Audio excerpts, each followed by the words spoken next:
So இந்த April fool வந்துட்டாலே ஒருத்தவங்க பொய் சொல்றது, பிராங்க் பண்றது, இது போன்ற நிகழ்ச்சிகள் நடக்கும் இல்லைங்களா? இதனுடைய தோற்றத்துடைய ஆரம்ப வரலாறு வந்து நிறைய கருத்து வேறுபாடுகள் இருக்கு. அதுல ஒண்ணு வந்து நாட்காட்டியுடைய மாற்றம் என்று சொல்லுவாங்க.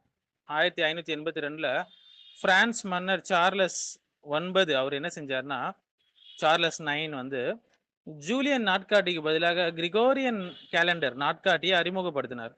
இதனால ஆண்டுடைய தொடக்கம் வந்து ஏப்ரல் மாதத்திலிருந்து ஜனவரி 1க்கு மாறிடுச்சு. ஸோ இதை பற்றி தெரியாமல் அல்லது தாமதமாக சில பேர் தெரிஞ்சிருக்கிறாங்க இல்லையா? அவங்க பழையபடி ஏப்ரல் 1ல புத்தாண்டு கொண்டாடினாங்க. இவங்களை பார்த்து மற்றவர்கள் வந்து முட்டாள்கள் என்று ஏளனம் செஞ்சாங்க. இது ஒரு காரணம் சொல்லப்படும். அடுத்தது வசந்த கால கொண்டாட்டம். அதாவது பண்டைய காலத்துல வசந்த காலத்துடைய தொடக்கத்துல ஸ்ப்ரிங் ஈக்வனாக்ஸ் என்று சொல்லுவாங்க.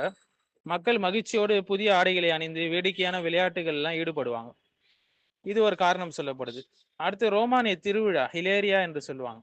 பண்டைய ரோம்ல மார்ச் மாசத்தோட இறுதியில ஹிலேரியா என்ற திருவிழா கொண்டாடுவாங்க.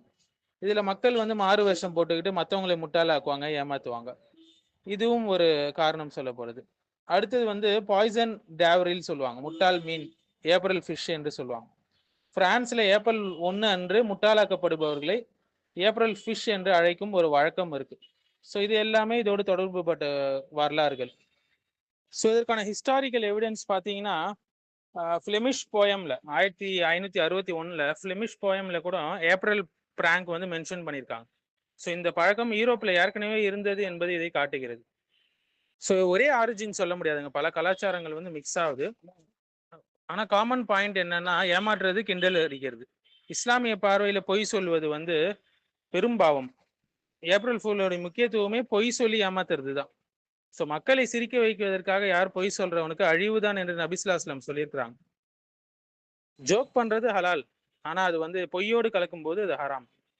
ஏமாற்றுறது இது எல்லாமே மார்க்கத்துல ஹராமான விஷயங்கள். அவமானப்படுத்துறது, பப்ளிக் எம்பரேஸ்மெண்ட் ஆகட்டும், எல்லாமே இன்சல்ட் ஆகட்டும், ஒருவர் மற்றவரை கேலி செய்யாதீர்கள்னு அல் குரான் சொல்லுது. ஸோ இந்த ஏப்ரல் ஃபூல்லாம் கொண்டாடுறது ஹராம்.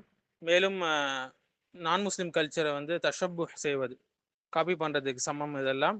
ஸோ இதெல்லாம் விட்டு நம்ம தூரமாக ஆகணும்.